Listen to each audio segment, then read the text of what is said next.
तो brothers and there sisters, आज हम बात करेंगे क्वेस्टिज्म के चैप्टर नंबर 32 के बारे में। और पिछले चैप्टर में हमने देखा था शुयून लोगों के हाथ में वो बैग लग जाता है जिसके अंदर कैंग शियोक का काफी ज्यादा इंपॉर्टेंट सामान होता है और इसीलिए कैंग शियोक अपने साथ के बंदे को कहता है हान जेहा को कॉल करो और उसे बोलो असली जंग अब स्टार्ट होने वाली है। अब सबसे पहले हम शुयून किम को पकड़ेंगे। इसके बाद अगले सीन में हम देखते हैं एक पार्क का सीन। शुयून लोग इस पार्क में आगे बैग को देख रहे होते हैं और आपस में बोल रहे होते हैं। तो इस बैग के अंदर वो चीज है जो गैंगबग नाम का बिजनेस है ना? तो बताओ तुम लोग क्या कहते हो, क्या हमें इस बैग को खोलना चाहिए? हारू काफी ज्यादा क्यूरियस लग रहा होता है और कहता है हाँ जल्दी से इसको खोलो, मुझे देखना है। पूजा कहता है ये काफी ज्यादा दिलचस्प लग रहा है। हारू बोल रहा होता है जल्दी करो, मुझे इसको देखना है। शुयून बैग को खोलते हुए कहता है आखिर इसकी चेन कहाँ है? हाँ मैं खोल रहा हूँ, इतने ज्यादा बेताब मत हो। और जैसे ये बैग खुलता है तो हारू कहता है हे आखिर ये क्या है? क्या ये बॉम्ब है? अभी इस बैग के अंदर कुछ पैकेट से होते हैं। शुयून इनको देख के कहता है आखिर ये क्या है? इन पैकेट्स के ऊपर लिखा है पैच। ये वही पैच है ना जब किसी की बॉडी में दर्द होता है तब इसको वहाँ पे लगाया जाता है। क्या ऐसे पैचेस की मदद से कोई पैसे भी कमा सकता है? मुझे लगता है शायद ऐसे पैचेस को बूढ़े लोग इस्तेमाल करते हैं, है ना? हारू तुम्हें पता है अगर तुम इसे अपनी उस खास जगह पे लगाओगे तो तुम्हारी आंखें फट के हाथ में आ जाएंगी। हारू कहता है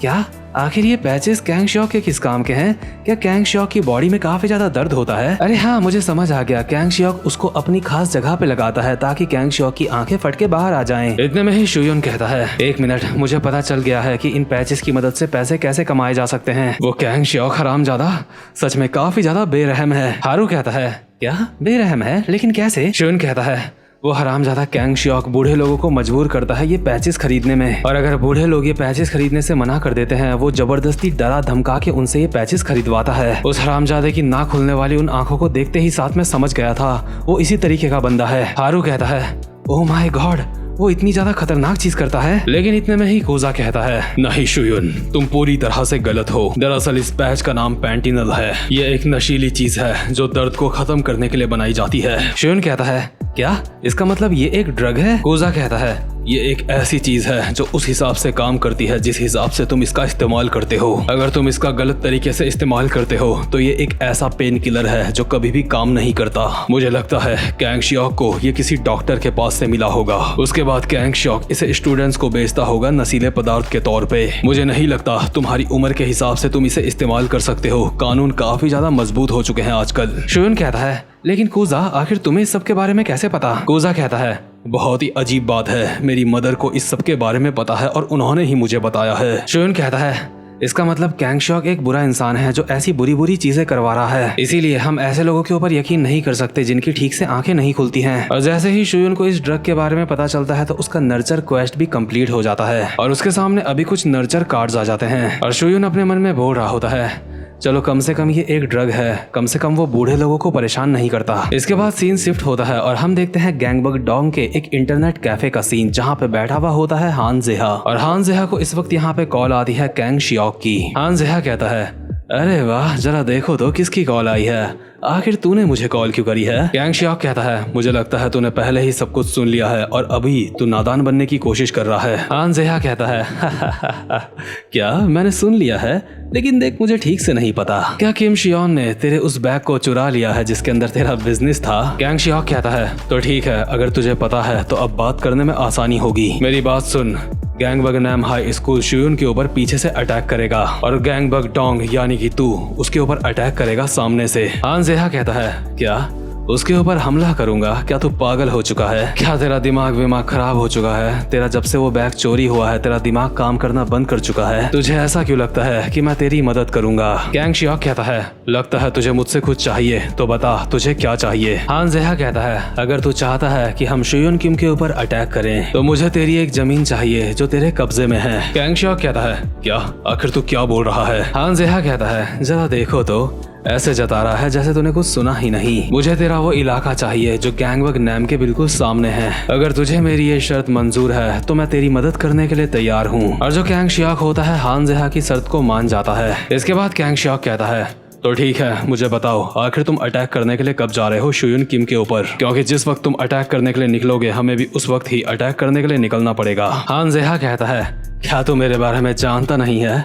मैं अभी उसके ऊपर अटैक करने जा रहा हूँ। इसके अगले सीन में हम देखते हैं शुइन एक गली से होता हुआ जा रहा होता है और खुद से बोल रहा होता है, सच में आज का दिन काफी ज्यादा थकान भरा था और चलो अच्छा हुआ इस बार मुझे प्लेटिनियम कार्ड में डायपर स्किल मिली है, क्योंकि अगर मेरे पास डायपर स्किल ना होती तो मैं गैंगबग नाम के लोगों से पूरी तरह से आज हार चुका था। लेकिन दुख की बात तो यह है कि इतने बढ़िया कार्ड को मैं अगले 1 महीने तक इस्तेमाल नहीं कर पाऊंगा। वैसे आखिर जो मेरे पास गैंगबग नाम का वो बैग है जिसके अंदर उनका वो सारा का सारा सामान है, उसके साथ मुझे क्या करना चाहिए? क्या मुझे ये मान लेना चाहिए कि मेरे हाथ कैंग शियोक की कमजोरी लग चुकी है? और साथ ही साथ में इस बार जो मुझे नर्चर कार्ड मिले हैं उनको मुझे किसके ऊपर इस्तेमाल करना चाहिए? क्या इन सारे के सारे नर्चर कार्ड्स को मुझे अपने ही ऊपर इस्तेमाल कर लेना चाहिए, क्योंकि मैं भी एक क्रू मेट ही हूँ। लेकिन मेरे पास तो पहले से ही काफी सारे स्ट्रॉन्ग कार्ड्स हैं। लेकिन अगर ये सब कुछ किसी गेम की तरह है तो गेम में हर चीज बैलेंस करके चलना पड़ता है। और अगर ऐसी बात है तो क्या मुझे इन नर्चर कार्ड्स को हारू के ऊपर इस्तेमाल करना चाहिए? क्योंकि अगर मैं हारू की स्ट्रेंथ और एंड्योरेंस को बढ़ा देता हूँ तो हारू काफी ज्यादा स्ट्रॉन्ग बन जाएगी। हो सकता है कि हारू को अगर मैं कुछ नई स्किल्स दे दूं तो वो हवा में उड़ने लगे। वैसे भी बिना स्किल्स के भी वो हवा में काफी अच्छे से जंप कर लेती है। लेकिन इस बार जो मुझे रैंडम स्किल कार्ड मिला है उसके अंदर कौन सी स्किल आ सकती है? आखिरी वाले स्किल कार्ड में मुझे सिस्टेमा मिला था जो कि मैंने इस्तेमाल कर दिया था याकुजा के ऊपर और उसकी वजह से कूजा काफी ज्यादा ताकतवर बन चुका है। और कूजा को देख के ऐसा लगता है जैसे आजकल वो धीरे धीरे करके हैंडसम भी बन रहा है। क्या इस बार के भी सारे कार्ड्स मुझे कूजा के ऊपर इस्तेमाल कर देने चाहिए?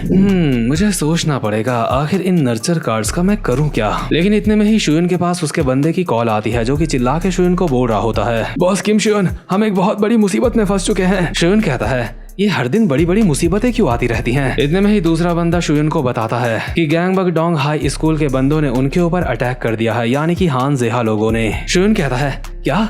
लेकिन हान जेहा अचानक से हमारे ऊपर अटैक क्यों कर रहा है? दूसरा बंदा कहता है, मुझे भी इस बारे में नहीं पता, लेकिन लगता है उसने कैंग शियोक के साथ कोई डील करी है। अभी यहाँ पे हालात ऐसे हैं, जो हान जेहा ने बंदे भेजे हैं हम उन्हें भी नहीं हरा सकते। शुइन कहता है, क्या हान जेहा ने किसको भेजा है? दूसरा बंदा कहता है, वो वही लोग हैं जिनके साथ हमारी पहले भी फाइट हुई थी, लेकिन अब वो लोग पहले से काफी ज्यादा ताकतवर लग रहे हैं। और इस समय हान जेहा के वो बंदे होते हैं उसकी गैंग का नंबर 13 का बंदा, नंबर 14 का बंदा और नंबर 5 का बंदा। और इन तीनों ने ही पहले शुइन लोगों से फाइट करी है जो कि काफी ज्यादा ताकतवर है। खास करके नंबर 5 वाला बंदा, वो इतना ज्यादा ताकतवर है कि शुइन उसको शायद अभी नहीं हरा पाएगा, लेकिन पिछली बार को हाजुन ने उसको हराया था। ये बात सुनते ही शुइन भागने लगता है और कॉल पे बोल रहा होता है, ठीक है रुक जाओ, मैं जितना जल्दी हो सके वहाँ पे आ रहा हूँ। लेकिन 1 मिनट, आखिर वहाँ पे हमारा कौन सा बंदा है अभी? शुइन के साथ का बंदा कहता है, बॉस सबसे पहले यहाँ पे भाग के ली युनडोंग पहुंचा था। और अभी हम देखते हैं ली युनडोंग हान जेहा के उन 3 बंदों के सामने होता है और हमें अच्छी तरह से पता है ली युनडोंग की उन लोगों के सामने कोई भी औकात नहीं है। और अब तक उन्होंने ली युनडोंग को मार मार के उसका चेहरा भी सुजा दिया होता है। मार खाने के बाद युनडोंग इन लोगों को कहता है, हरामजादो,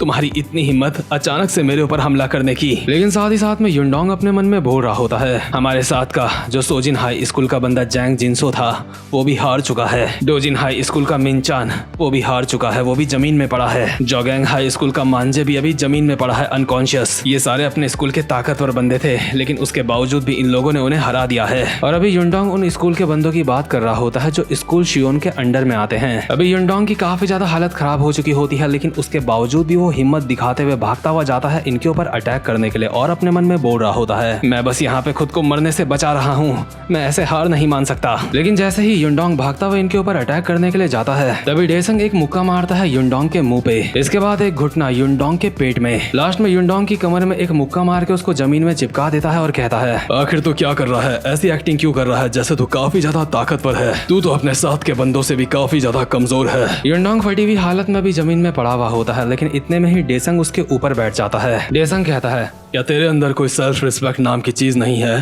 तू मार खाने के लिए बार बार आ जाता है, तेरे बस का कुछ भी नहीं है। तू गैंगबग शियो हाई स्कूल के ऊपर एक धब्बा है, तू बस किम शियोन की पूंछ बन के उसके पीछे पीछे घूमता रहता है। तू खुद से कुछ भी नहीं कर सकता। मानना पड़ेगा तेरे अंदर दिमाग तो है, लेकिन तुझे फाइट करना बिल्कुल भी नहीं आता। मुझे यकीन नहीं होता तुझ जैसा बंदा गैंगबग शियो का नंबर 4 है। युनडोंग को भी अपनी काफी ज्यादा बेइज्जती महसूस हो रही होती है, इसलिए वो अपने मन में बोल रहा होता है, हाँ मैं सच में काफी ज्यादा कमजोर हूँ। जो ये बोल रहा है ये बिल्कुल सच है, मैं सच में बहुत ज्यादा कमजोर हूँ। मैं अपने बॉस के ऊपर बस एक बोझ हूँ। हमारे क्रू में नंबर 2 पे है याकुजा डियाब्लो, नंबर 3 पे है सीनियर को हाजुन और नंबर 5 पे है सोंग हारू। वो सब के सब अपना काम काफी अच्छी तरह से कर रहे हैं, सिवाय मेरे। मैं कुछ भी नहीं करता। मैं सच में एक कचरे का ढेर हूँ, मैं किसी भी काम का नहीं हूँ, मैं बस सबके ऊपर एक बोझ हूँ, मैं ऐसे कचरे का ढेर हूँ जो किसी के भी काम नहीं आता। और ये सारी बातें सोचते हुए युनडोंग के आंखों से आंसू आ रहे होते हैं। इतने में ही डेसंग का साथ का बंदा डोयुक कहता है, डेसंग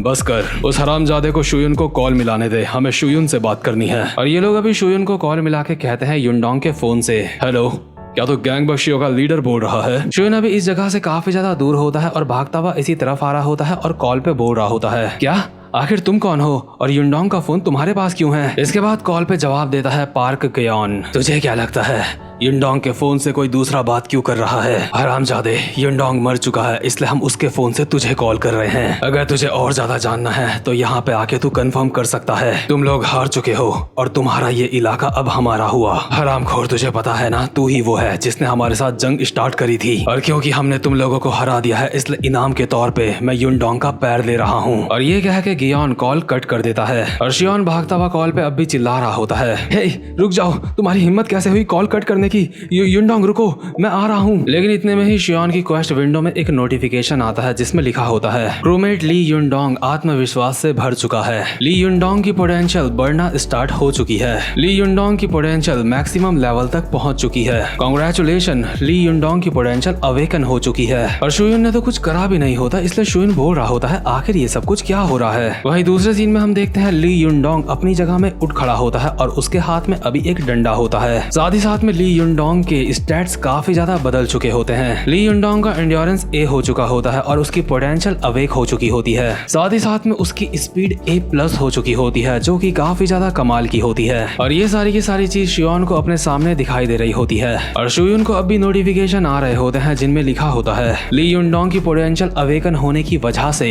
ली युनडोंग की फिजिकल स्ट्रेंथ रिकवर हो चुकी है और तुम्हें ली युनडोंग का एक एक्सक्लूसिव अटैक कार्ड मिल चुका है। ली युनडोंग का एक्सक्लूसिव कार्ड रिवील किया जा रहा है और ली युनडोंग का जो एक्सक्लूसिव कार्ड होता है उसमें लिखा होता है आर्म्ड टूल और इसकी स्किल ये होती है, जब तुम्हारे पास कोई ऐसा हथियार हो जिसे तुम अच्छी तरह से इस्तेमाल कर सकते हो तो तुम्हारे स्टैट लेवल उस हथियार के हिसाब से बदल जाएंगे। और क्योंकि अभी युनडोंग के पास एक लकड़ी का टुकड़ा होता है यानी कि डंडा होता है, इसलिए युनडोंग के स्टैट्स भी उसी हिसाब से बदल चुके होते हैं। और जैसे ही ली युनडोंग अपनी जगह पे दोबारा से उठता है, इतने में ही डेसंग भागता हुआ आता है युनडोंग के ऊपर अटैक करने के लिए। लेकिन डेसंग का एक भी अटैक युनडोंग के लगने से पहले युनडोंग डेसंग के ऊपर डंडों की बारिश कर देता है, जो देख के डेसंग के साथ के बंदे काफी ज्यादा हैरान हो जाते हैं। और डेसंग को भी अच्छा खासा डैमेज पहुंचा होता है, इसलिए वो बोल रहा होता है, इससे दर्द हो रहा है लेकिन एक लकड़ी के टुकड़े से मुझे दर्द कैसे हो सकता है। हरामजादे, आखिर तू है कौन और तूने ये क्या किया? अभी थोड़ी देर पहले तो तू मरने की हालत में था, आखिर तू दोबारा से कैसे उठ गया? ली युनडोंग की पावर्स धीरे धीरे करके और ज्यादा बढ़ रही होती है, उसकी स्ट्रेंथ बी प्लस हो चुकी होती है और युनडोंग चिल्ला के बोल रहा होता है, मैं ताकतवर बनूंगा, भले ही मैं कमजोर हूँ, भले ही मेरे पास कोई टैलेंट नहीं है, भले ही मेरे साथ के सारे बंदे मुझसे काफी ज्यादा ताकतवर हैं, लेकिन मैं फिर भी ताकतवर बनूंगा ताकि मुझे कोई हरा ना सके, ताकि मैं मरूं ना। भले ही मैं ज्यादा ताकतवर ना बन सकूं, लेकिन मैं अपने बॉस के ऊपर बोझ नहीं बनना चाहता। युनडोंग अभी फुल जोश में आ जाता है और अपनी जैकेट फेंक देता है और अपने मन में बोल रहा होता है, बॉस मुझे माफ कर देना, मैं अब तक खुद के ऊपर रहम खा रहा था, लेकिन मैं ली युनडोंग अब पूरी तरह से तैयार है, मैं हूँ ली युनडोंग द आईब्रोज। इतने में ही पार्क गियोन युनडोंग को कहता है, तू जिस मूवी की शूटिंग कर रहा था क्या वो खत्म हो गई है? आखिर तू अब तक क्या बड़बड़ा रहा था बे? भले ही तेरे अंदर थोड़ी सी हिम्मत आई है, लेकिन क्या उसके बावजूद तू हम तीनों को अकेला हरा देगा? और यार भले ही युनडोंग की पोटेंशियल अवेकन हो चुकी होती है और उसके स्टैट्स भी इंक्रीज हो चुके होते हैं, लेकिन उसके बावजूद भी पार्क गियोन के स्टैट्स के सामने वो कमजोर होता है। इसका मतलब पार्क गियोन अगर चाहे तो अकेला ही युनडोंग को अब भी हरा सकता है। लेकिन इतने में ही यहाँ पे एंट्री होती है को हाजुन की और को हाजुन कहता है, ली युनडोंग तू सच में काफी ज्यादा कूल है, मैं यहाँ पे काफी ज्यादा जल्दीबाजी में आया हूँ, इसलिए मैं लाइटर लाना भूल गया। ओए छपरियों, मेरी सिगरेट जलाओ। पार्क गियोन और डोयुक कहता है, क्या हम तुम्हारी सिगरेट क्यों जलाएं? हाजुन कहता है, मैं तुम्हें नहीं बोल रहा हूँ, मैं बोल रहा हूँ हान ज़ेहा को यहाँ पे बुलाओ, वो सिगरेट जलाएगा मेरी। तो खैर हाजुन यहाँ पे पहुंच चुका है, जो कि शुयुन की गैंग का सबसे ज्यादा ताकतवर बंदा है। और इसी के साथ ये वाला चैप्टर यहीं पे खत्म होता है। उम्मीद करता हूँ कि आपको आज की वीडियो भी अच्छी लगी हो, और जो कोई भी वीडियो को रेगुलर देखता है वीडियो को लाइक करना और बेल आइकन को प्रेस करना बिल्कुल भी मत भूलना। तो खैर गाइस, अब मैं मिलता हूँ आपसे अपनी नेक्स्ट वीडियो में, तब तक के लिए गुड बाय।